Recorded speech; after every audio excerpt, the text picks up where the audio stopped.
an application. Is that correct? Actually, it's the second application you're speaking on today. It's Road at Westhouse, is that right? Yeah, I'm just one moment. I'm just going to bring up my speakers sheet just to make sure I've written you on my other sheet correctly. So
need any technical assistance, or do you have?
Thank you very much indeed, Martin.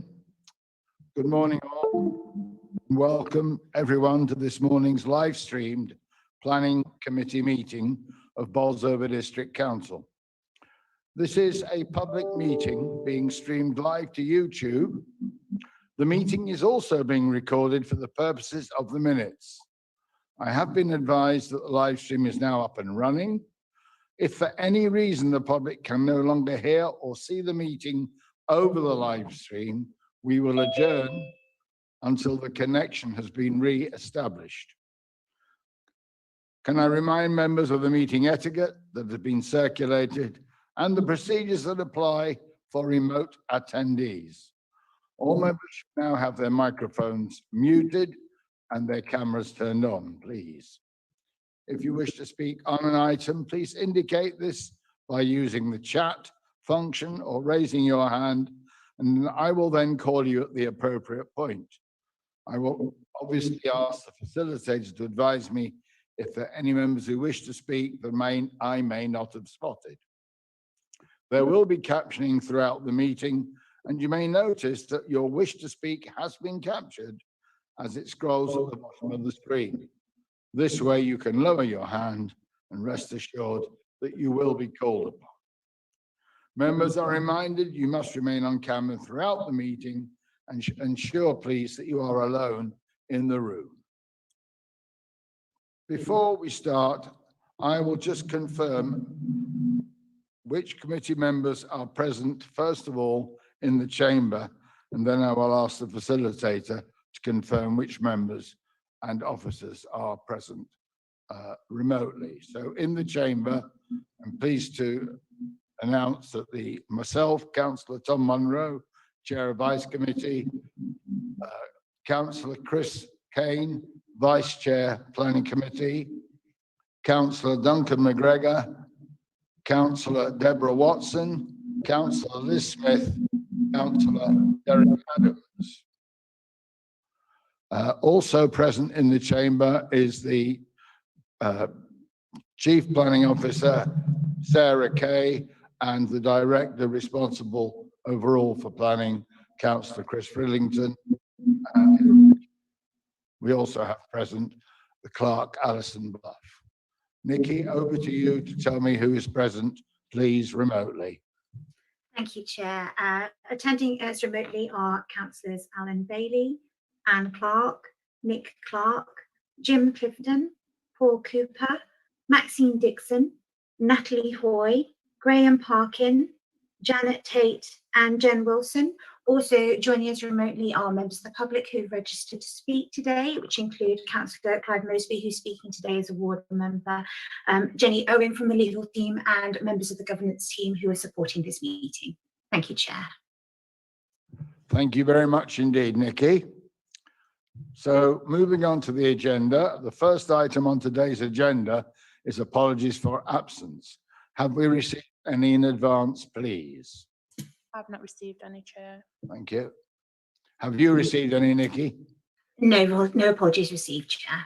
Thank you. Then my next very pleasant duty, members, is under chair items is to, on behalf of all of the people of Bolsover District Council, and in particular of Bolsover District Council, I would like to take this opportunity to wish Her Majesty Queen Elizabeth II a very happy 95th birthday in extremely trying circumstances for herself and her family. Thank you. So if we may now, we'll move on to item 3, which is declarations of interest. So the third item is declarations of interest. Members are requested disclosable pecuniary interest or any other interest not already on their register of interests in any item on the agenda and withdraw from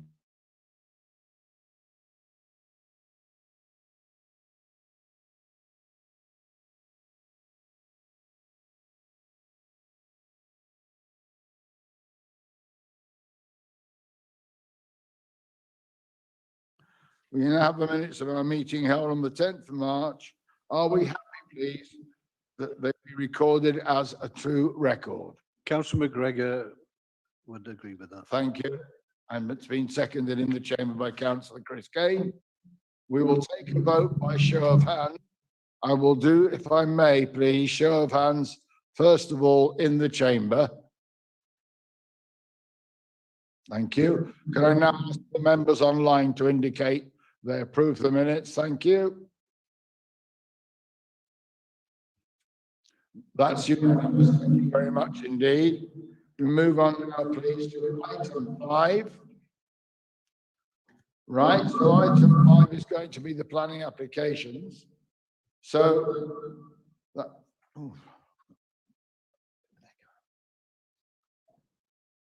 Councillor Craig, turn your mic off. Oh. Sorry about that, members. Okay, so We move on now to our main business today, with 3 applications. But first of all, I'd like to invite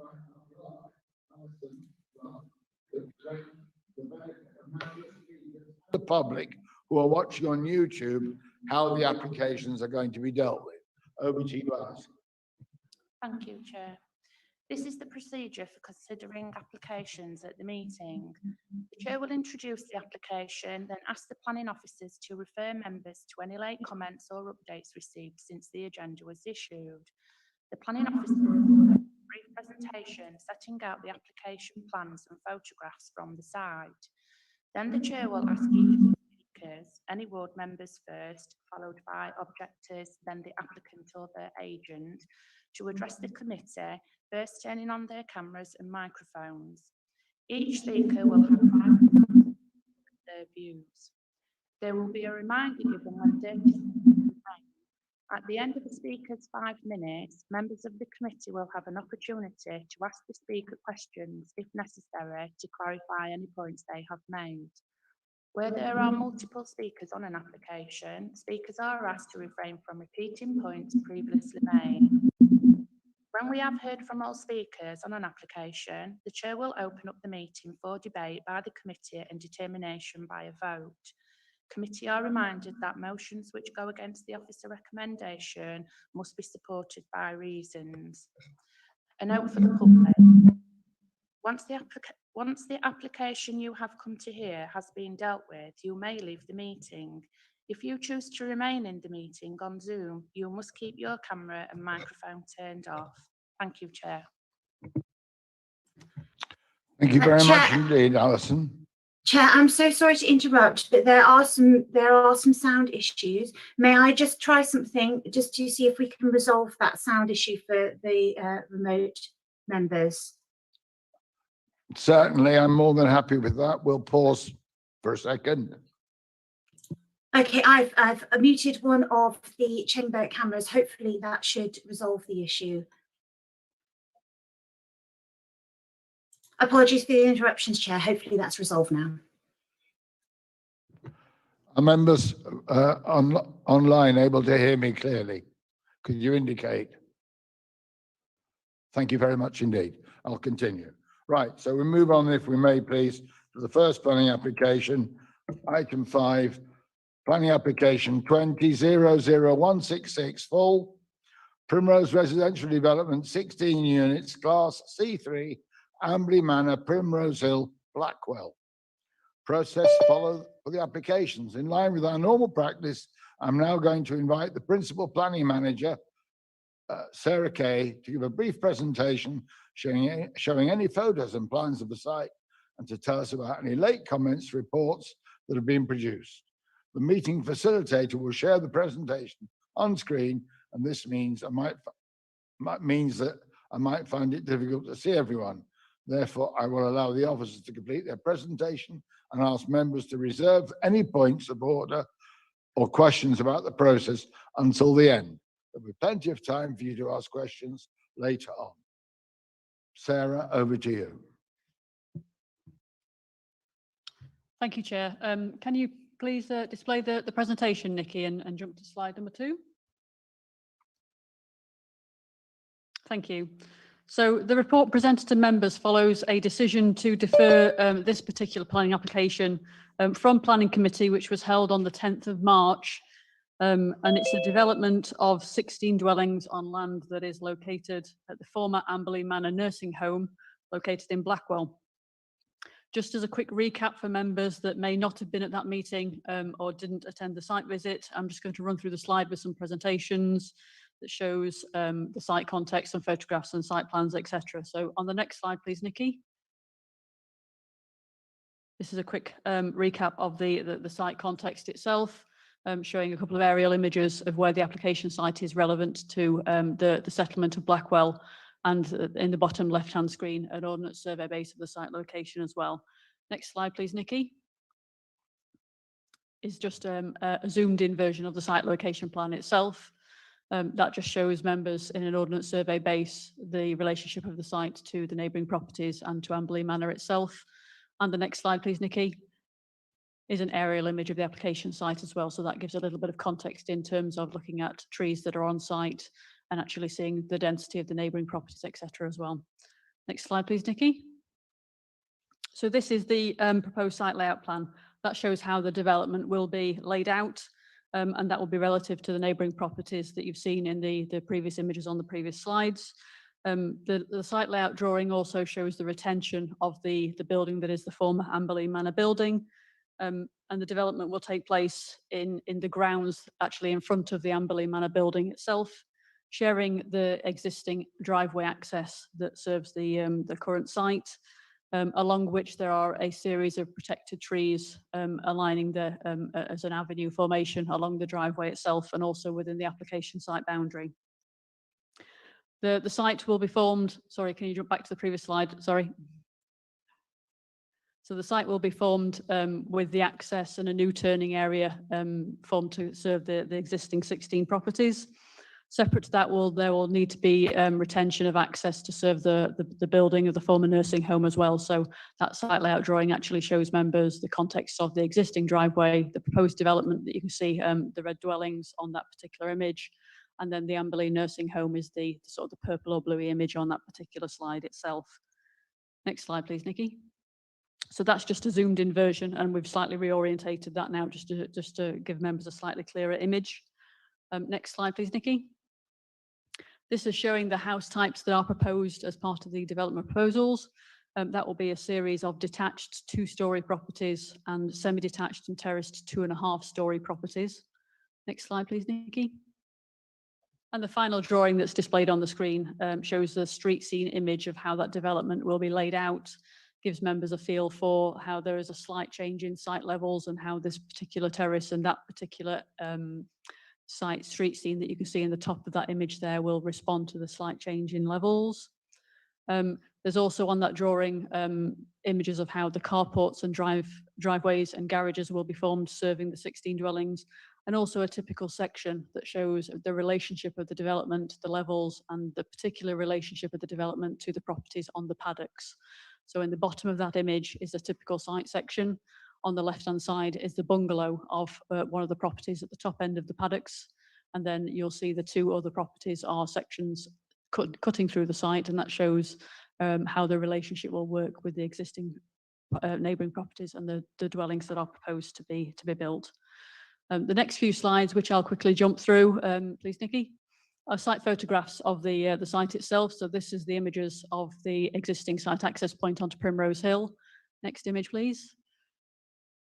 Are photographs of the access road. This shows the position of the mature trees and the width of the existing site access as well. Next photographs, please. So this is a quick view looking northwest within the application site. You can just see there in the bottom left-hand image, part of the existing care home. That's the modern extension that was built to the care home, and this is taken within the application site looking northwest. Next slide, please. This is now looking south towards the neighbouring bungalows that share the southern boundary of the application site. And also in those photographs, you can see a couple of the mature trees that also exist within the application site boundary. Next slide, please.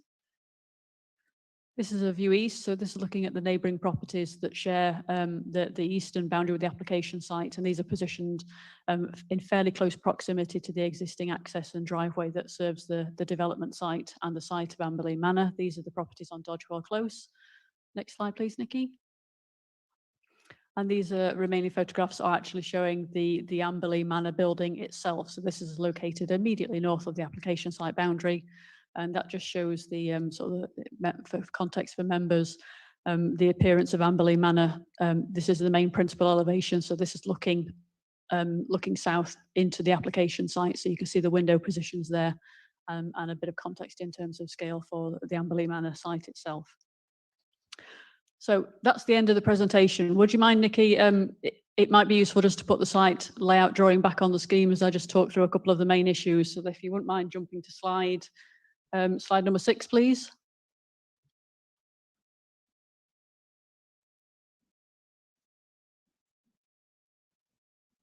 Thank you. So members will recall from the previous planning committee meeting and the original officer recommendation That was to approve the application without securing the relevant Section 106 planning contributions that related to open space, play and education. This was on the balance of the site being affected by, adversely affected by issues associated with viability. And the recommendation put to members at the last planning committee was that there were that the public benefits outweighed the potential conflict of the development with those policies that would require us to secure those contributions under policies ITC 5, ITC R7 and II1.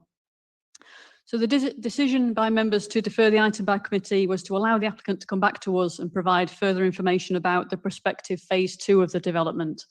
So members will recall that phase 2 comprised what the applicant would actually do with the existing nursing home building. Would they demolish that and bring that forward for development, or were they thinking about converting it into existing units?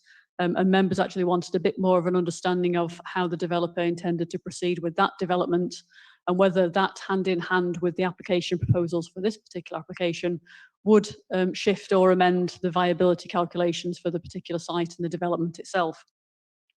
So what's actually happened is the applicants come forward with some scoping work to look at how they might potentially be able to convert the existing building into 10 residential units, and alongside that build 2 new units as well. So a total of 12 units taking place within potentially what will be referred to as phase 2 of the development proposals.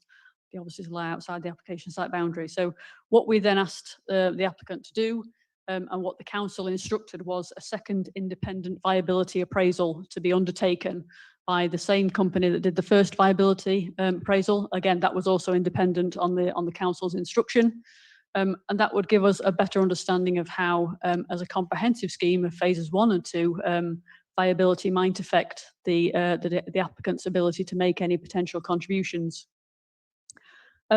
I can confirm that the appraisals that have been submitted for phase 1, for phase 2, and considering phases 1 and 2 together, still show that the site cannot deliver any Section 106 contributions. There's a little bit of a shift in terms of the profit margin that the developer would achieve if you look at the phases in isolation and together. So members will recall when we looked at phase 1 as part of the original application proposals, a very low developer profit of 4% was reported. If the developer only came forward and delivered phase 2, the latest independent assessment showed that that might potentially deliver 14% profit, noting that's still below the minimum of 15% profit that planning practice guidance suggests we should be looking for in terms of deliverability and actually securing Section 106 contributions. And then when you look at phases 1 and 2 together as a collective, obviously they balance each other out a little bit. And that means that the developer will potentially take away almost 9%, 8.8% profit. So it's still significantly lower than planning practice guidance would suggest we should be asking for. So that does actually then give us the evidence to show that there isn't the viability within this scheme as a phase 1, as a phase 2, or as a collective to actually still secure those contributions. Accordingly, on that basis, I'm bringing the item back to members now with the additional information and retaining the original recommendation, the officer recommendation that's reported. All of the detail there is in Appendix A of this particular report. And I'm recommending that on balance, I think there are public benefits that will outweigh the potential conflict with those policies securing those contributions. I think as a site, we can appreciate now the developers a better understanding of the financial conditions affecting the site. There obviously are constraints in terms of the protected trees, the access, and the limitations of what development they can deliver on this site. But as a site with a care home that is now vacant, there's potential for antisocial behaviour, there's potential for the building to fall into ruin and become a bit of a problem. So I think we've achieved the best we can out of a potential development that will sit in harmony with whatever happens on phase 2. So the officer recommendation is still to approve the application without securing the Section 106 contributions. That's subject to the conditions that are listed in the original officer's report. That's the end of my presentation, Chair. Thank you. Thank you very much indeed, Sarah, for your presentation. I'm now going to invite those registered to speak to participate and make their presentations. So we start if I'm not mistaken, with Mr. Ranjit Sagu, the agent. Is Mr. Ranjit Sagu present? Hi, Chair. Can you hear Would you me? like to, oh, you've got your mic on. Yes, just a reminder that you have up to 5 minutes, Mr. Sagu. Welcome, and over to you to make your presentation. Thank you, Chair, and members for allowing the applicant to go back and to supplement the planning application in terms of viability for phase 1 and phase 2. There was also additional information that members requested that be looked at, and that included bin wagon collection and refuse and accessibility for pedestrians along the access. So we have gone back and provided that additional information. Again, thanks to the planning officers for being positive and balancing the retention of the trees and viability, and actually bringing a use to this site. There was a break-in, another break-in just a week ago, so it is becoming an issue and something that needs to be done. And this is the right form of development to secure that site. Happy to answer any questions, but as you're aware, the applicant is not able to attend because he's gone into surgery, but the developer is here to speak, to read the statement on behalf of the applicant and as a developer as well. And if you have any questions relating to the viability and development of the site, he will be very happy to answer those questions, but I can answer any other planning kind of questions. And then also just to confirm that the applicant is happy with any pre-commencement conditions that have been attached, should the council be mindful to approve. And as the planning officer clearly presented a case, that the viability has been redone, and looking at phase 1 and 2 and independently as well, and the benchmark land value is below that threshold to kind of ask for planning contribution. It has been independently done. The applicant has had the site for 24 months plus now, where he has been paying council tax and a mortgage that's linked to the care home business. And just to kind of sum up the principles of the development, there is a presumption in favour of sustainable development as set out in the NPPF.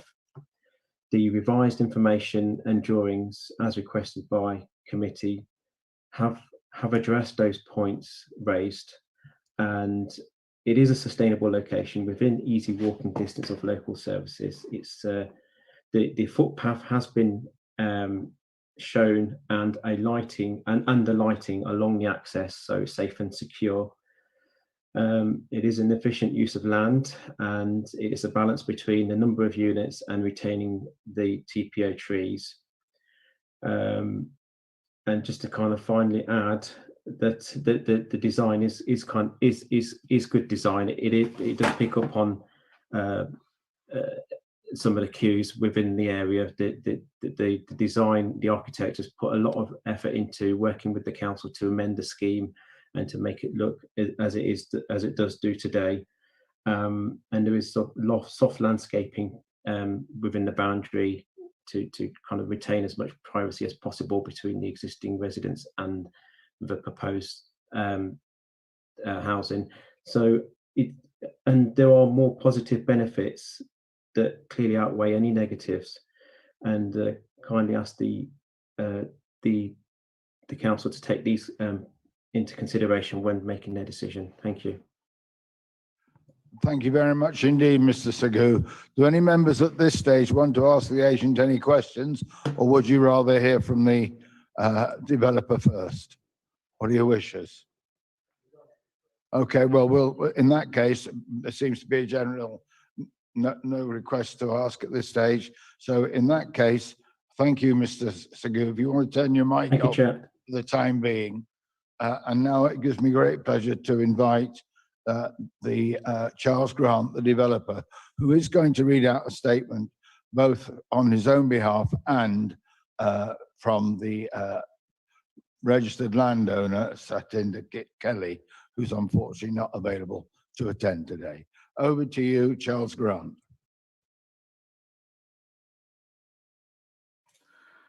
Chair, Mr. Grant is joining us by telephone. I have just sent him a prompt to unmute his phone. Are you able to do that, Mr. Grant? There you are. We should be able to hear you. Good morning, Chair. Yes, I'll read out the statement from myself first. I have known the applicants for over 25 years, as both personally and in business life. Having worked within the healthcare sector for many years myself, alongside general building of both commercial and residential scheme type work, the above scheme, formerly a care home facility, has requirements of either substantial reinvestment or alternative use. To that fact, closure was decided and redevelopment of the site for an alternative. I've worked over a 32-year span with healthcare facility projects, both building new, extension work, refurbishment work, work on live operational sites, also working on residential housing sites around this industry and around the country. Currently overseeing a scheme of new build houses at Evesham near the Cotswolds, which are similar to those proposed on this site. 3 times semi for modern family living, open plan internal space.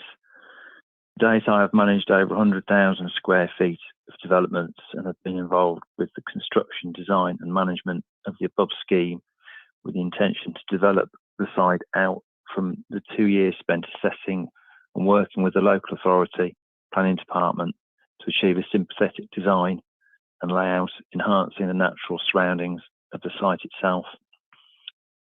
That's my statement. Finished. Would you like me to read Mr. Satinder Kelly's statement next, or answer any questions from my statement? We'll have Mr. Kelly's statement next, and then if there are questions, I'll invite them at that stage. Thank you. Sure. Okay. So this is Mr. Satinder Kelly's. I'm reading it as he's read it, as he's written it. I am a property developer and landlord and dentist. My interest in the site at Amberley stems from the fact that my late father built a nursing home at the site in 1987. He ran the home, which served the local authority with respect and compassion until his long-term illness. To coincide with this, the home ran into financial difficulty, which I attempted to remedy by investing heavily. Unfortunately and sadly, the home had to close in February 2019, much to the distress of his mother, Mrs. Kelly.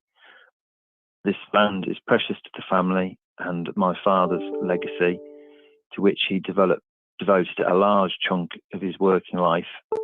It is to this end that I'm committed to developing the land in his memory and to continue his ambition to serve the people of Blackwell. Charles and I have known each other and worked together for the best part of 20 years. His development experience far outweighs mine. We've almost completed our latest project to provide 4 quality homes for young families. See attached image. That's the scheme at Evesham. Planning, and we are hoping to start this one soon. Amberley would provide the same level of homes again to young families as the main targeted demographic.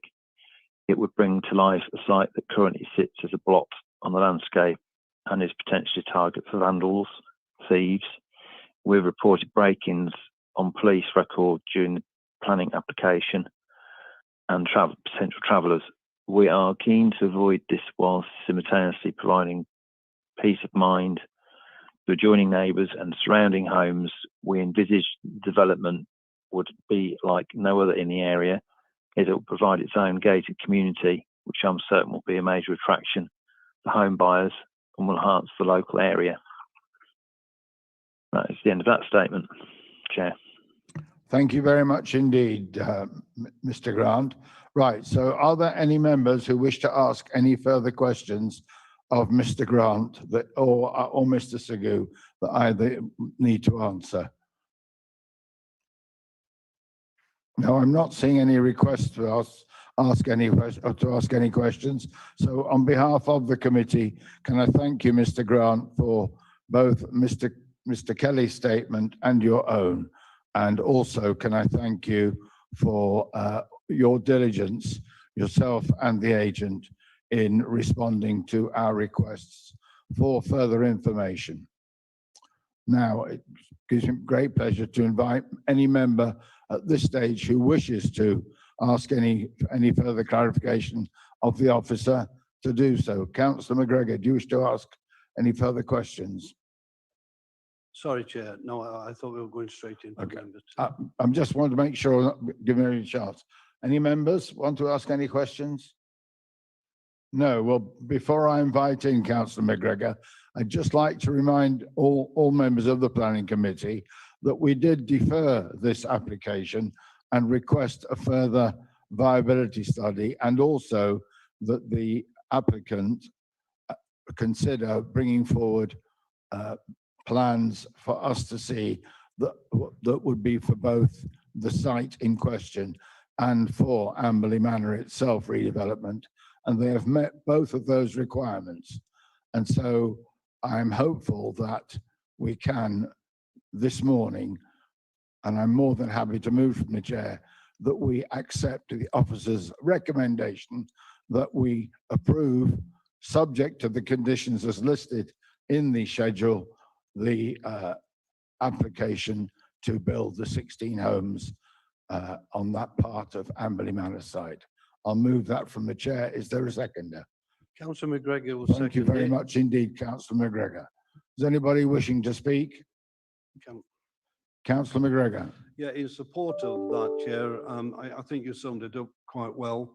We did have a long discussion on previous planning regarding that, and the main thing was the section 106 in the main. I think there was other matters, but that was the one that concerned me, certainly, because we have to zealously guard our rights to be able to utilise section 106, simply because of the other services that sums of money can provide for the community that we represent. But the conclusion on page 11, the officers put it down quite well, I believe, Chair, in terms of that. And the one thing that puzzled me at the very beginning last time was the 4% profit. You wouldn't, I found difficulty in trying to understand that point, because the average percentage in terms of profit is certainly between 17 and 22. On average, most of the one that I've seen is around about the 20. The 17 you probably get by, depends on that numbers game. So 4%, you wouldn't build a tree house for kids for that. Well, you'd be mad if you did, I think. So I found that difficult. But now they've come back, you had talked about the 14%, etc. I can see why that would probably make them at least enough money to be able to do the development. So the conclusion as outlined by the officer, I think, is very strong in terms of that. The benefits outweigh any refusal. So it's a pleasure to second. Thank you. Thank you, Councillor McGregor. Are we happy now? I intend to move to a vote.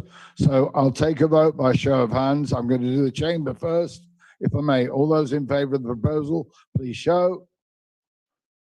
That's 6 in the chamber. Right, online, please. All those in favour, please show. Is there anybody against, please? So that's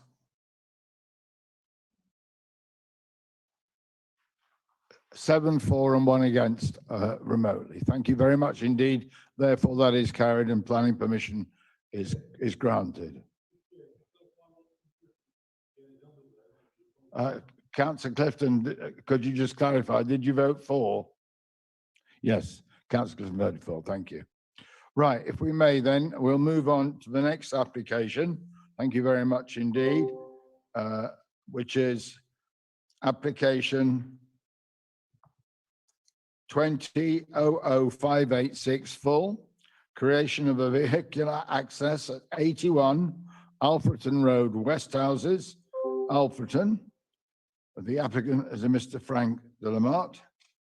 I'm now going to invite the planning manager, Sarah Kay, to present the report. Sarah, over to you, please. Thank you, Chair. If you just pop the presentation back on the screen, please, Nikki, and I think it's slide 16. That's the one, lovely, thank you. So this application concerns a proposal at 81 Alfreton Road in West Houses, and that's for the creation of a vehicular access onto Alfreton Road to allow the applicant the ability to form a parking area in advance of their property to park a vehicle parallel to the carriageway. The property itself is a semi-detached dwelling. It's situated on the southeastern side of the carriageway within a row of properties that are reflect a relatively consistent building line relative to the street. Just jump to the next slide, please, Nikki. That's on the screen there is the context slide that members will be familiar with. That's just setting out the site location and the context as I've just described. Next slide, please, Nikki. That's just zooming in again on the site location plan, identifying the property, and my reference there to the consistent building line. Members will see that reflected in the ordnance survey base that's displayed on the screen. Next slide, please, Nikki. So these are just some images of the application site itself. So you'll see from those photographs that reliance on on-street parking is clearly apparent in the immediate area. Very few properties have their own off-street parking spaces. There are a selection that do, and you'll see some planning history associated with those particular properties that do have some off-street parking available to them. But you can see from those images on the slides there that on-street parking is a particular issue for this particular location. Next slide, please, Nikki. So this slide is showing the frontage of the particular application site property, so number 81. You can see that there's a brick boundary wall immediately in front of the property, and you can also see reference and in the image, particularly at the bottom right hand of this particular slide, you could just see the bay window that actually projects out ever so slightly from the principal elevation of the property as well. Next slide, please, Nikki. And this photograph is now showing the width of the footway in advance of the property itself, and also the next door neighbour's boundary wall. So all of these photographs allow members to put some context to some of the commentary that's provided within the officer's report itself. That boundary wall you'll see reference to in the officer's report, that's 1.2 metres high, and there's cross-reference back into the officer's report in terms of how that boundary wall is potentially an issue for this particular application. So in order to create the vehicular access, the application proposes the demolition of that front boundary wall in its entirety, and that will allow the applicant to access the area that is their site frontage, in which they actually wish to park a car, and they would have to do that parallel to the street. Next slide, please, Nikki. So this is a site plan, and I'm sorry you can't actually read those annotations very clearly here in the council chamber, but I will just sort of just highlight to members what those dimensions actually are. This is the site frontage. This is an ordnance survey base. The parking space or the space available in front of the property is 2.5 metres in depth.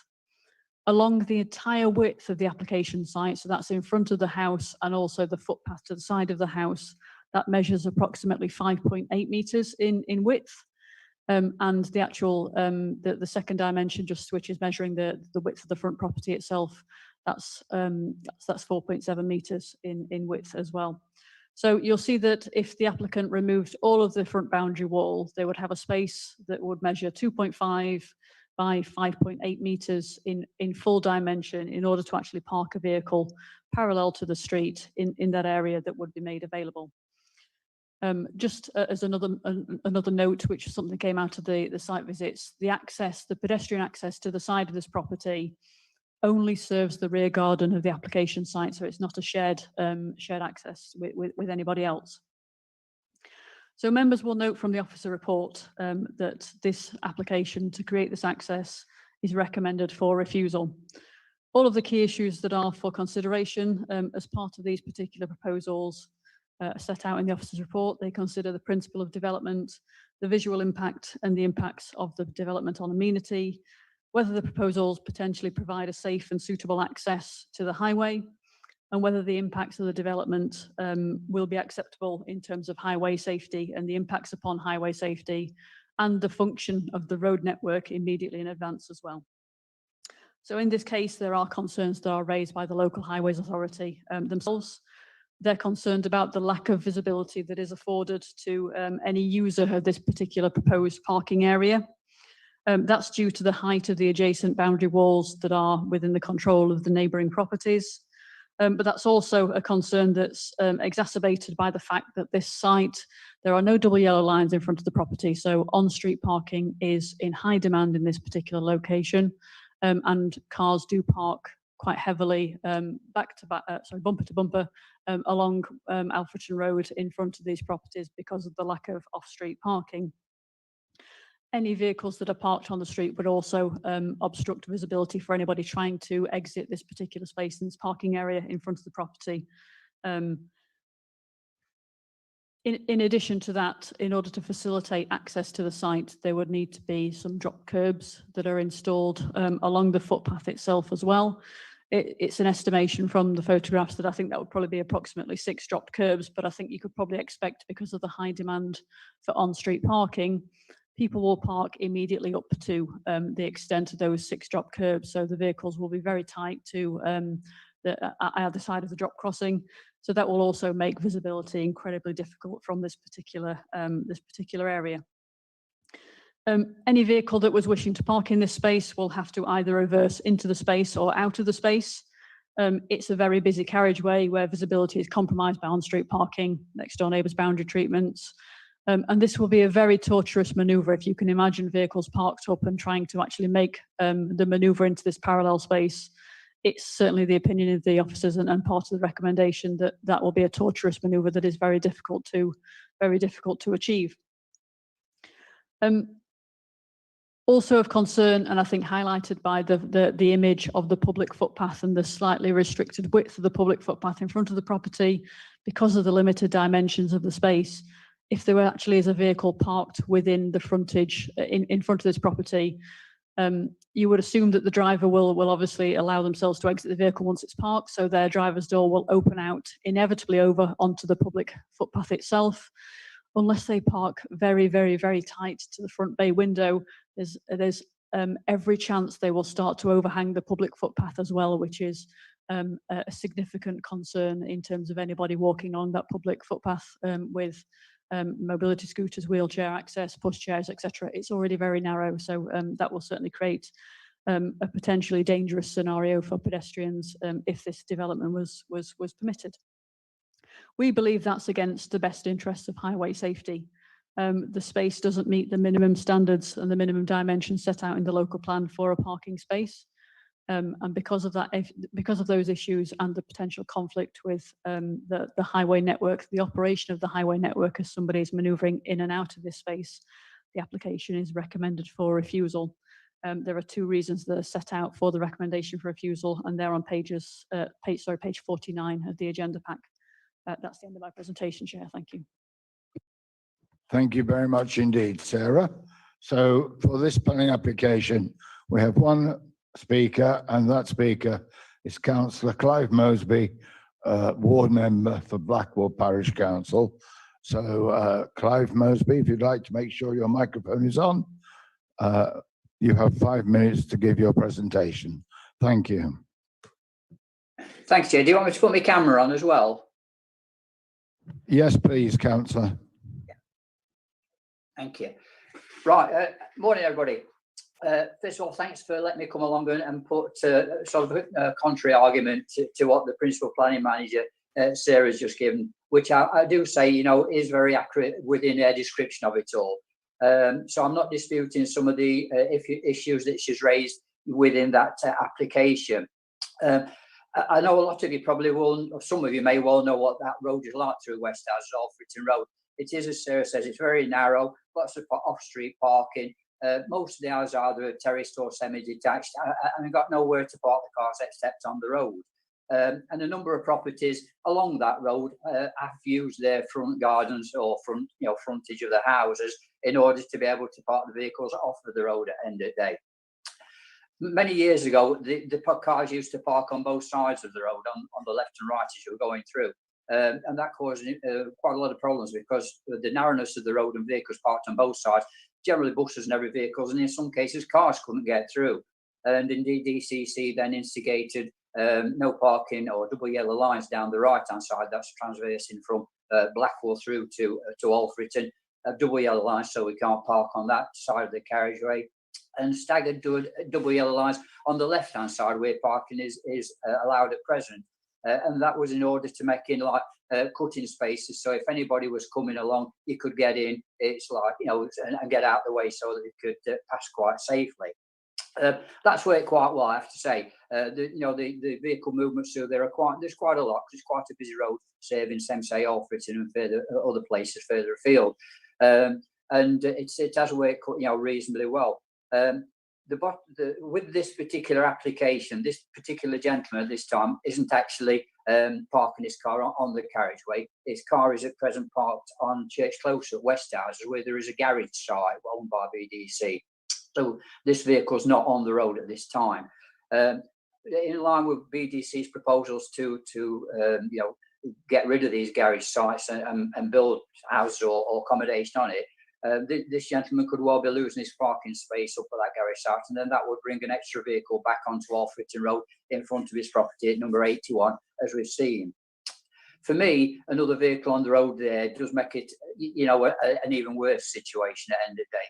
And if we can get this vehicle off the road, whilst accepting that some of the actual dimensions that we need, some of the visibility space, some of the access and egress on and off are going to be difficult, and I won't make light of that at the end of the day.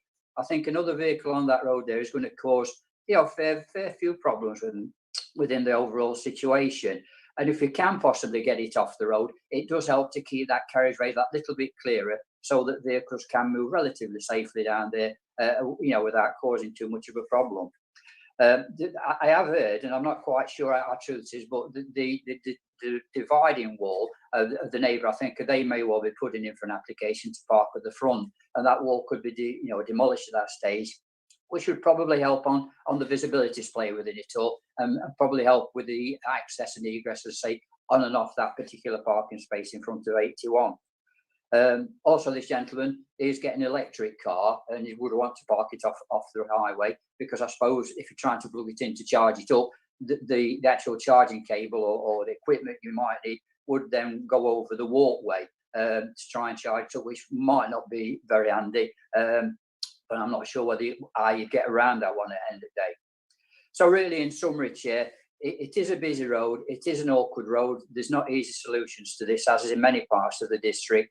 And from a road safety point of view, for myself to get another vehicle off the road down there, I do feel that, whilst we can't meet the standards, and I don't like not meeting standards when we do anything or sticking to the rules, I do think in some cases we have to look at the whole situation and decide whether the vehicle on the road would pose more of a highway issue than getting the vehicle off the road, because, as I say, it will be another vehicle on, because it isn't being parked at this present time.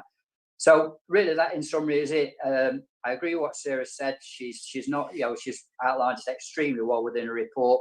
I do understand it, but I do think, on the basis, I'd like to see that parking space being allowed to get that vehicle off the road when, in fact, the gentleman does have to vacate the garage space on Churchfield at Westhouses. So thank you all for listening to me. Thank you for your time. And if any questions are needed, I will try my best to answer them, if that's okay with you, Chair. Thank you. Thank you very much indeed, Councillor Moseby. So do any members, first of all, have any questions for Mr. Moseby? Any members at all?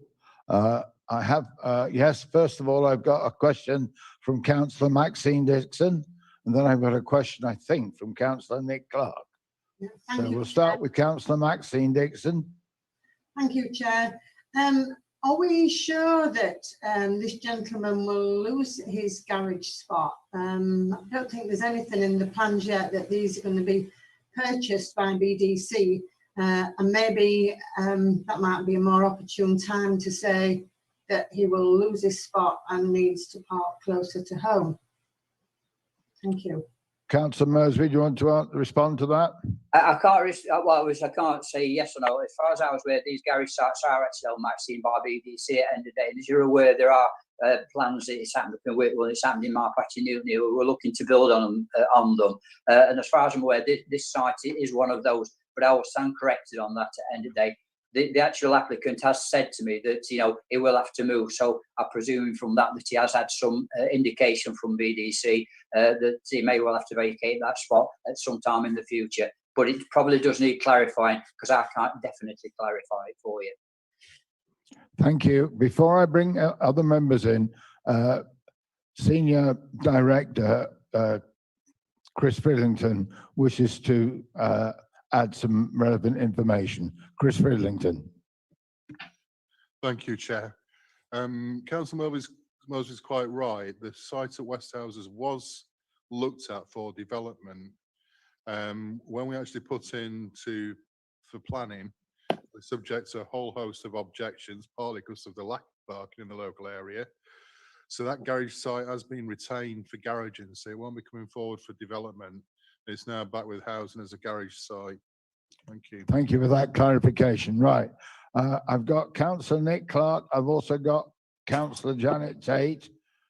So I'll start with Councillor Nick Clark first, please. Yeah, Nick. thank you, Chair.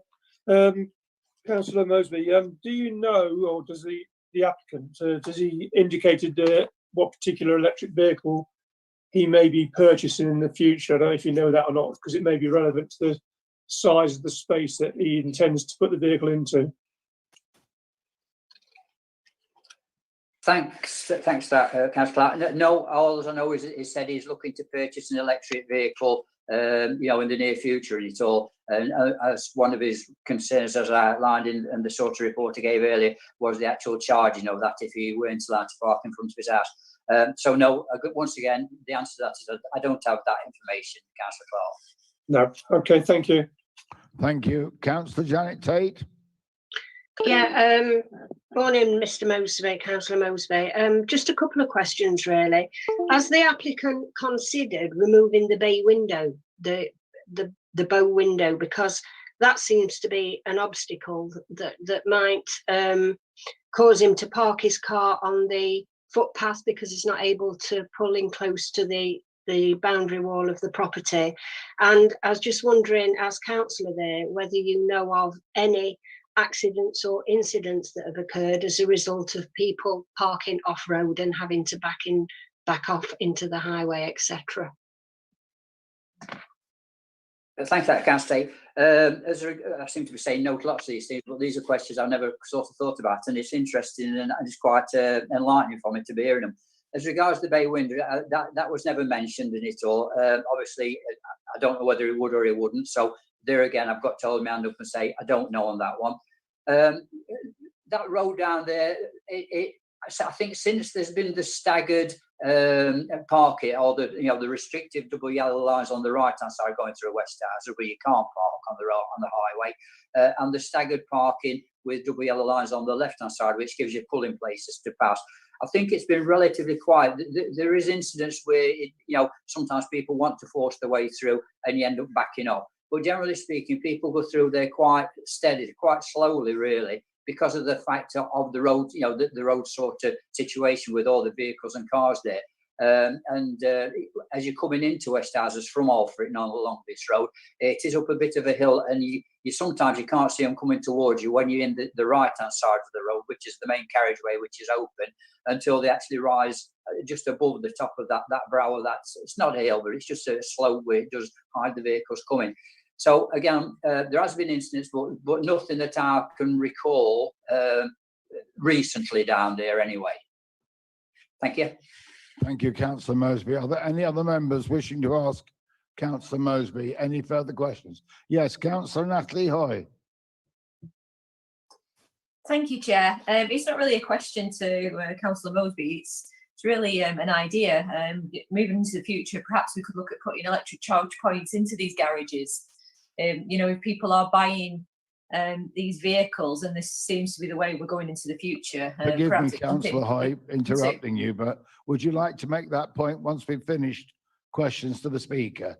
Yes, I'm happy for you to make the point, but it's not. If it's not a question to the Speaker, then we'll bring it up as a general point in a second. Thank you. Thank you, Chair. Thank you. All right, so no more questions. Can I thank you then, Councillor Mosby, for your contribution? Thank you. You can now mute your microphone. Thank you, Right, Chair. so now open it up to discussion, and I'll now bring back in, if I may, Councillor Natalie Hoy. Thank you, Chair. As I've just said, perhaps this is something that as a council we can look into in more depth in the future. You know, if we have got residents that are purchasing, rent these garages from the council, and we are going more into the, you know, electric vehicles, we should, you know, perhaps look as a council into putting these points into the garages that we own. I note your comments with interest as a driver of an electric vehicle and also chairman of a parish council that's just purchased an electric van. And you're absolutely right. If there's an electric supply to the garage, then it's not very difficult to install an appropriate charger, because if you charge overnight, you don't need a particularly high ampage. So you're absolutely right. That's something that certainly as a council, we ought to be investigating for the future. And I certainly, that's a reasonable comment. Right, Councillor McGregor, did you wish to speak? Yes, Chair.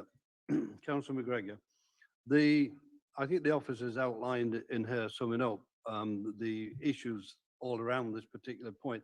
Now, whilst you wish to help and assist in people with car parking problems, particularly on a very busy road, which Councillor Mosby has pointed out, but each of these have to be taken on merit. This particular one, I'm not in favour of supporting. I think the recommendation outlined in the committee report is the correct one in this case. Nobody's mentioned pedestrians.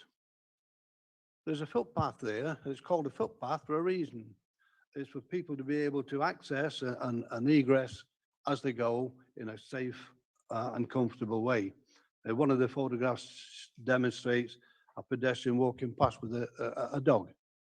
Now, so my first responsibility, and I feel it's yours, is to the health and safety of pedestrians as opposed to cars. I feel that the electric thing that was being pointed out from Councillor Hoy is a good point, and I think that's something that the council should take into consideration, but it's nothing to do with this application at this stage. Also, Councillor Dixon did mention in her comments regarding the site earlier on, and that's been confirmed now by Mr. Fridlington, that now is not going to be the case. So that again takes away the point that I think that Councillor Mosby was trying to get across in his reasons for the council to be accepting the application. The wall on the side there, it is, and it says again in the report, people read the report, they can see it quite clearly in the report. In terms of that, the person wishes to say, we'll put paving paving in to raise that. It doesn't make a difference, jot a difference. You're not supposed to reverse onto a highway anyway, that's against highway codes. This particular application goes against the policy of the council. It goes against highway consideration and recommendations under safety grounds. So I would be moving refusal of this application at this stage, Chair. Thank you very much indeed, Councillor Mosby. Councillor Kane, did you want to speak? Sorry, are there any other councillors wishing to speak and make a point? Yes, Councillor Graham Parkin, please. Thank you, Chair. It's not a question as such, it's a bit of information. I know the area extremely well, and as quite rightly as Councillor Mosby said, there is an incline on the road from Alfreton, and it is a blind summit in all fairness. But prior to that hill, that incline, there's a river or a brook that goes under the road, and the bridge that's there is a narrow bridge where you have to give way. So that's something that would cause a backlog of a heavy traffic, because it is a well-used road. All I can say about the road itself is, on a good day, it's bad, and on a bad day, it's unbelievable.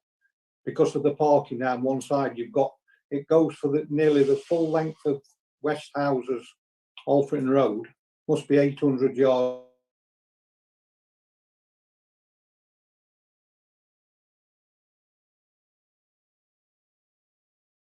Comments for everybody, that's all. Thank you very much, Chair. Thank you very much indeed, Councillor Parkin. Are there any other members wishing to make a point either way? No? In that case, Councillor Murray, do you wish to formally move? Formally move the recommendation as outlined in the report. Thank you.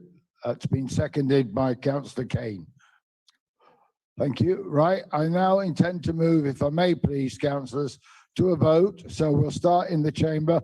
All those in favour with the proposal to refuse the application, please show. That's unanimous in the chamber. Right, can we now vote, please? Those people voting remotely, all those in favour of the proposal to reject the application. Put your hands up so I can count carefully, please.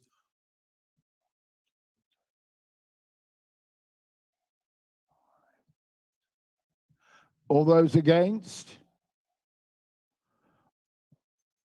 That's 2 against remotely. Thank you very much indeed. So that's carried. Thank you very much indeed. We'll move now, if we may, to the last application we're considering this morning, which is application 20-00465 outline. Outline application or matters reserved for the erection of 5 detached dwellings on land to the north side of 28 Church Road, Stanfree. And the applicant is Castle Homes, Chesterfield. And I'm now going to invite Sarah Kay, Principal Planning Manager, to outline her report. Thank you, Sarah. Thank you, Chair. Thanks for the presentation, Nikki. So this application, as the Chair just outlined, concerns the proposals on land which lies to the rear of numbers 20 through to 30 Church Road in Stanfree, where the applicant is seeking outline planning permission for the erection of up to 5 dwellings. So next slide, please, Nikki. This shows the site application context. So you can see that the site lies at the southeastern corner of the very small settlement of Stanfree, which is an area of open land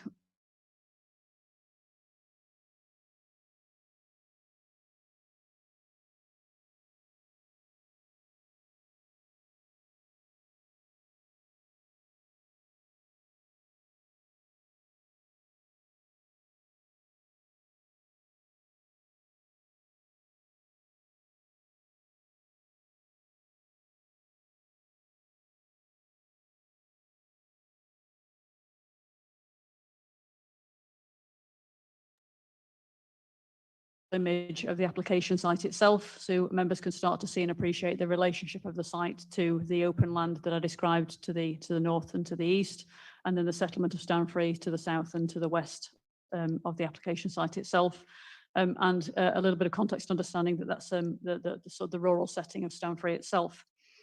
Next slide, please, Nikki. So accompanying the application submission is an indicative site layout drawing and a site layout plan. That's what is displayed on the screen for members to consider. This shows how the development might potentially come forward to show how you could fit and accommodate 5 detached dwellings on the extent of the application site itself. And that shows how that might potentially be laid out. In addition to these drawings, the applicant also undertook some topographical survey work to inform the preparation of indicative site levels plans. On the next slide, please, Nikki. And this indicates how the development proposals could respond to the site characteristics and any potential changes in levels, and also in terms of relationships to the neighbouring properties and the relative levels of neighbouring properties as well in the immediate area. On the next slide, please, Nikki. These are just site photographs that have been taken that were shown with the initial site visit that we did on Friday of last week. So these show the access point itself. So the application site would need to share the access point that currently exists to serve 4 detached dwellings, and it will be formed as an extension of this access, which is taken off of Church Road. Next slide, please, Nikki. These are just site photographs that show the site context itself, and this shows the the characteristics of the open land, the existing use of the site for open storage, and it puts into context a little bit as well some of the officer commentary in the officer's report about there being an extant permission on the site as well. Next slide, please, Nikki. Again, just wider images taken around the application site. And perhaps of note, in the bottom right-hand corner of this particular image, I'm stood to the far east of the application site now, so I'm looking back at the existing neighbouring properties, so you can just sort of see this context and essentially sort of the backdrop of the application site itself. And the next slide, please, Nikki.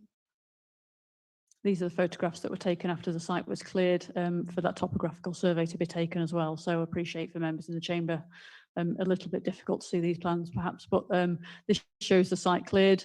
And this is essentially illustrating that the levels do change as the site slopes to the northeastern corner of the application site and starts to fall away to the open fields to the north and to the east. Members will see and note from the officer's report that the key issues for consideration as part of this particular application and these proposals are centred around the principle of development, but there's also considerations to be had which relate to highway safety, the landscape and visual impact of the development, the design, residential amenity and potential impacts upon residential amenity, as well as more technical issues centred around ecology, land condition and drainage.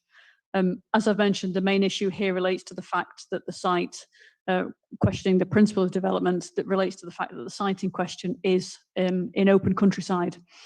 So the settlement of Stanfree itself is identified in the local plan as a rural village where there's no defined development envelope or settlement as such. So under the provisions of policies SS9 of the local plan, new development and new dwellings of the type that are proposed are not strictly permitted under provisions of that particular policy. And having regard to the fact that Stanfree is a rural village without a development envelope as such. But notwithstanding that, members will see from the officer's report that there are particular circumstances concerning this site that exist that allow a material fallback position to be considered in this particular case. Part of the slide, if you don't mind, please, Nikki, jumping to the end of the presentation. There's one more slide. Next one, please. That's great. Thank you. As I mentioned, in terms of the fallback position, this is an image that shows a 2008 Reserve Matters approval for a very large detached two-storey property on the southern half of the application site itself that actually exists as an extant planning permission. That permission was confirmed in 2014 by the enforcement officer to be extant, and that essentially means that it was implemented in part. And it therefore falls a fallback position that we have actually accepted development on part of this application site, and at any time that dwelling itself and that planning permission can be implemented in full, and the development could be completed. So there would be development on this site actually able to take place, and the presence of that permission, as I've mentioned, does start to have a bit of an impact on the policy context in it being actually a fallback position. So the remainder of the officer report deliberates all of the other material considerations in more detail, which members will have read. One other point of note to mention to members is to do with landscape impact, and that was referring back to those street scenes and site level drawings that the applicant was requested to prepare. That demonstrates that the development here could actually form an acceptable development form. And the levels could be responded to such that we believe the development could achieve a high level of design, actually sit quite comfortably with the neighbouring properties as well. If that came forward and we were to grant outline permission, that would be all detailed in the Reserve Matters submissions. But I think the applicant has demonstrated with this submission that that is certainly achievable as part of a development proposal if the outline consent was accepted by members today. On balance, therefore, notwithstanding the fact that there is the conflict, strictly speaking with policy SS9, I think the fallback position here is very strong, and the existence of that extant permission is a material consideration which I'm drawing to members' attention, and that's formed part of the balancing exercise in terms of the officer recommendation. We believe that this development will achieve a high quality of development that can be accepted given that fallback position. So that is a recommendation put forward by officers for the approval of this application, subject to the conditions that are set out on pages 64 to 70 of the agenda pack. That's it. Thank you, Chair.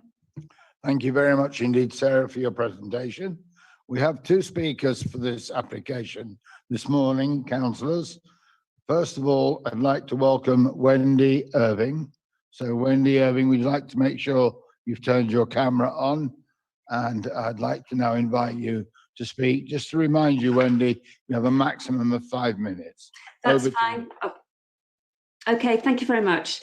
It will probably only take a minute. I just wanted to say that I refer to 28 Church Road as Oak House. I'm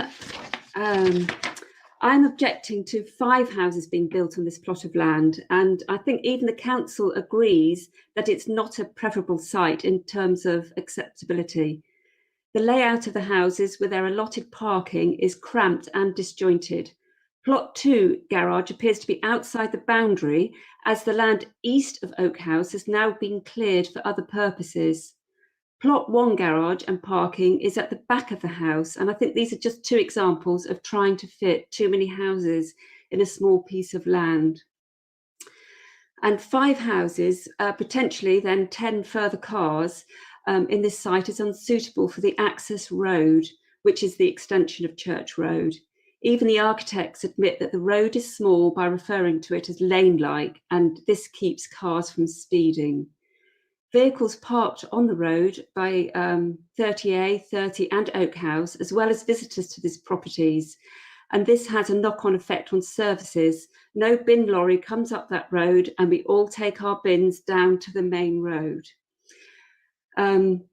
When 30 Church Road parks and visitors to 30 Church Road park on the road, they have to park opposite their house so that they don't block the entrance to Oak House. And this causes a chicane effect with those parking on the road at 30. The road is too narrow for a bin lorry in particular to negotiate around 2 cars parked on either side of the road. And I wanted to say also a little bit about the woodland that was going to be, that is there. It's the apple trees, but looking at the photographs, it looks like the apple trees have already been removed. And I don't know if that's correct or not. I'm not actually there at the moment. I'm working away from home. So your photographs, you said, were from last Friday. So whether those trees are there or not, I don't know, but I was really hoping that the trees would remain. I'd also like to point out that Church Road and Black Banks is not a good corner, and I don't know if any of you are familiar with pulling out of Church Road. Looking left up the hill is impossible. You have to be out on the road before you can see anything. And even though it's not a busy road, I don't think that that corner of Stanfree should take a further 5 houses. And I agree that the original house, even though a luxury house probably isn't suitable for that area or that corner, somebody who could afford that type of house probably wouldn't want to live on that type of estate, that a house or a semi-detached house could be built instead, but not the 5 houses. Thank you. Thank you very much indeed, Mrs. Irving. Before I invite questions, I'm going to ask the principal planning manager just to clarify the position in respect of the photo and the trees. Sarah. Thank you, Chair. Yes, in terms of the presentation, I referred to the site visit, which was the virtual presentation from last Friday. The photographs in my presentation were actually taken at 2 stages. Some of them were taken in November 2020, and some of them were taken in late February 2021.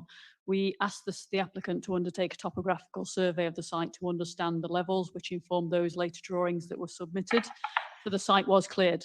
But you'll see in the officer's report, I think that is actually raised and mentioned by other objectors as well. None of the trees on site were protected trees, and the clearance was undertaken outside of the nesting season. So there weren't any issues that we could raise in terms of the timing of that clearance or the fact that the developer chose to do that. So they didn't need permission to do it. They were well within their rights to, so there's no particular issue there. I just want to pick up on a couple of points if I can, that have been made by the speaker. In terms of waste collection, I'd just like to refer members to condition 17 that asks for further clarification as a condition for the arrangements of waste collection. Now, I accept that the access is potentially tight, so we might need further details in terms of how a refuge collection vehicle could turn on site, or if they can't turn on site, which I suspect they possibly won't be able to, we'll need provision for a collection point, but condition 17 does deal with that. And there was also reference to the garage that serves plot 2. In the actual officer's report, I do actually raise an issue with the positioning of that garage itself. But just to remind members, this is an outline application, so we aren't actually considering the position of any dwellings or garages at this point. It's just the principle of development, so it's an indicative site layout drawing. Thank you. Thank you for those clarifications, Sarah. Do any members have any questions for Wendy Irving, please? No, thank you very much indeed, Wendy. Thank you. If you just turn your mic off and your camera, thank you.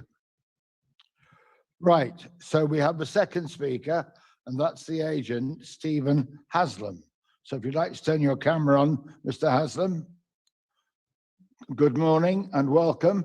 Morning, am I with you, Chair? You now have 5 minutes to make a presentation. Thank you, Chair and members. The key issues here relate to the planning balance of 5 new dwellings against any perceived harm in respect of impacts on the countryside. We are all aware of the desire to preserve the intrinsic character and beauty of the countryside. That is, we need to recognise rather than protect our countryside. Protection effectively prevents any development, and that, through the NPPF, is reserved only for those specific areas designated for protection, i.e. national parks, green belts, etc. Pressure for new housing is greater than ever before, and development within rural areas is now essential if we are to meet that demand. This site provides an opportunity to provide valuable housing of high design quality, which will enhance the setting and establish a well-defined boundary to the settlement edge. The 5 dwellings proposed are proportionate to its surroundings and development within similar settlements in the district. The challenge we all face is to redefine the role of the countryside and approach planning positively so that it will build, so what is built enhances the landscape and benefits rural settlements. The national position is that rural development is acceptable when it recognises the character and beauty of the countryside. Furthermore, NPPF paragraph 73 states that local plans should identify opportunities for villages to grow and thrive. Providing more family homes within rural areas will help support local schools, public transport, and put money into the local economy through shops, pubs, sports facilities, etc., and help build a stronger, more diverse community. Therefore, your decision needs to consider the weight applied to any perceived landscape harm being both significant and demonstrable. Will the perceived negative effect on the countryside weigh more favourably than the many short, medium and long-term gains? It has already been accepted that a large portion of the site benefits from an extant planning consent, which is the fallback position. The development will also bring a positive addition to enhance the landscape by creating a clear, distinct edge to the settlement development limit and countryside beyond. The carefully thought out design approach is for a close of family homes with a variety of house type, each one individual in terms of its shape, size and appearance, around a shared private access to allow generous accommodation, ample outside space for both private gardens and parking. And it does include turning, which should accommodate, we've proved it before, the turning head should accommodate turning of delivery vehicles, which should include the bin lorry, but we accept that that's a condition anyway.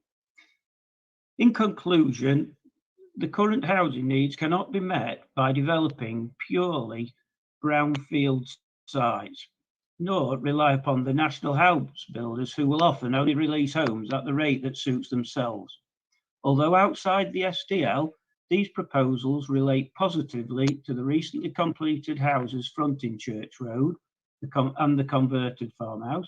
The site is not therefore isolated within the countryside, and along with the careful siting and orientation of the houses, with a mix of gables and roofs, fenestration and materials, along with the proposed new boundary edge, will all dilute any visual intrusion into the countryside, thus mitigate any perceived harm. Our clients are local builders offering a genuine commitment to deliver much needed new quality homes and do their part in helping this authority grow and thrive. We have worked positively and proactively with your planning officers to address issues raised during this application process, including responses to the points raised by objectors. We trust that members will see fit to support your officer's recommendation and grant consent for these outline planning proposals here today. Thank you, Chair and members. Thank you very much, Mr. Haslam. Do any members please have any questions they wish to address to Mr. Haslam? No, no. Thank you very much indeed, Mr. Haslam, for your contribution. If you'd like to mute yourself now and turn your camera off. Thank you. All right, members, the floor is open for any points anybody wishes to raise or any discussion points. Any members wishing to ask any questions of the officer or wishing to make any points, this is your opportunity. Yes, Councillor Clark, Nick Clark. Yeah, thank you, Chair. The question for Sarah about the extant planning permission, but I noticed on the application for that one, the site proposed is smaller than the site proposed for this current application, which is also mentioned on, I think it was on page 58, comparing both the extant permission and the latest block plan above. It's clear that this would be an encroachment of new development beyond what has been previously permitted. Sarah? Thank you, Councillor Clark. So yes, you are right, indeed right. So the approved site layout plan for the extant planning permission probably covers about half of the application site itself. There is a parcel of land to the north of the extant permission that was a former orchard. You'll have heard the objector make reference to that in their comments. I mean, certainly in terms of the design of the existing dwelling, it actually included ground floor French doors and windows that would open out onto that orchard. And I think you'll see in the commentary in my officer's report, I think there was an expectation that people would essentially be using that orchard as part of their much wider extended garden curtilage if this extant permission was built. But yes, certainly in terms of the extent of the red line boundary, the application proposals put forward to members with this particular item is larger than the extant permission. I don't believe that's particularly an issue of concern for me. I think the arguments and the balance of the impacts and the visual impacts in particular of this, accepting this as a much larger site, I think I will continue to support the officer's recommendation that we can accept this development, notwithstanding that slight encroachment, because I think it's down to members today here to look at all of those issues in the balance. Thank you. Thank you very much indeed. Sarah, did you want to come back and talk, Councillor Clark? Not on that particular issue. I was just going to raise another point if I could, Chair. Yes, please do.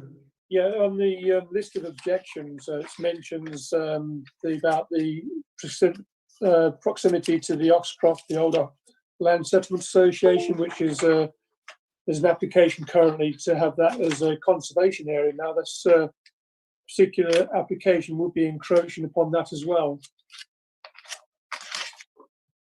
Sarah, do you want to come? Thank you, Councillor Clark.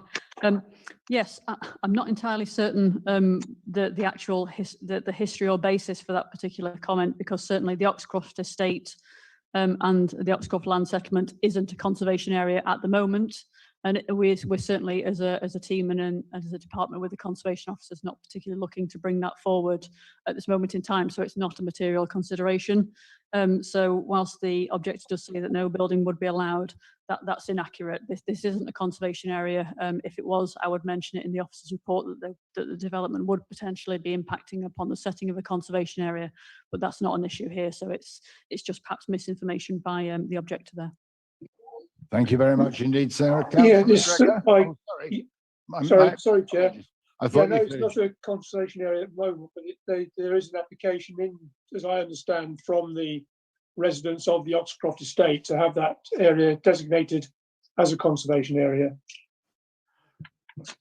Are you able to comment at all? I can comment. So yeah, if that is the case, it's certainly not a conservation area at the moment.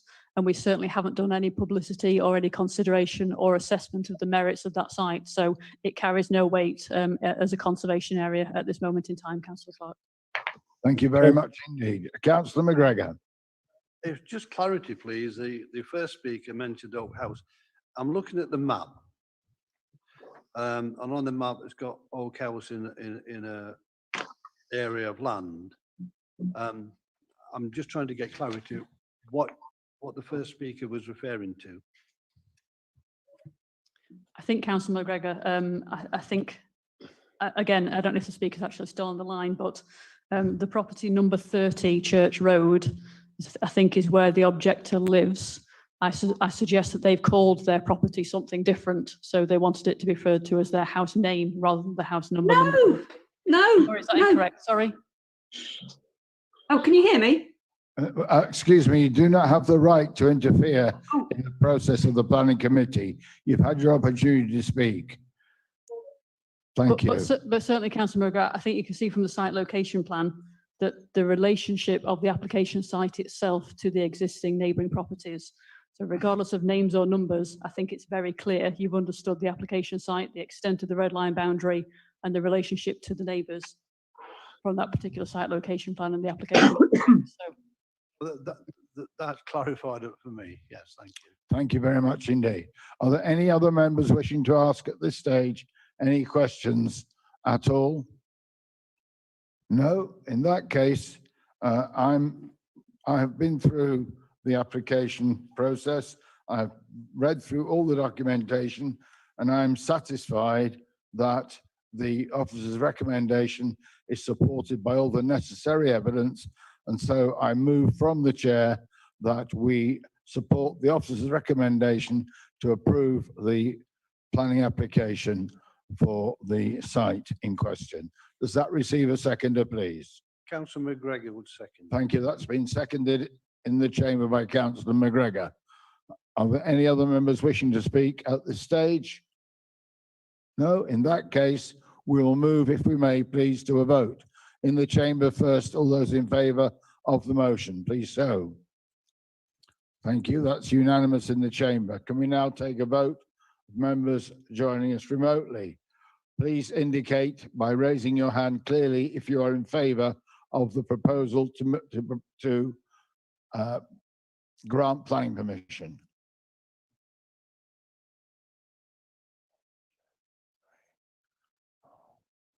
I count 5, 4. All those against? 4 against. Yeah. That's 5 against, Chair. 5, yeah, thank you. So that is carried. Thank you very much indeed. So that concludes the agenda for today's planning committee meeting of Bolsover District Council. Before we finish, can I thank all members of the public who may have joined us today for the live streaming for your attention. I hope you found the proceedings understandable and that you were able to make your own judgments on the way in which the proceedings went. Can I also thank both members joining us remotely and in the chamber, and both officers joining us remotely and in the chamber, and all guest speakers for their attention. And can I now invite Martin to take us offline? Thank you.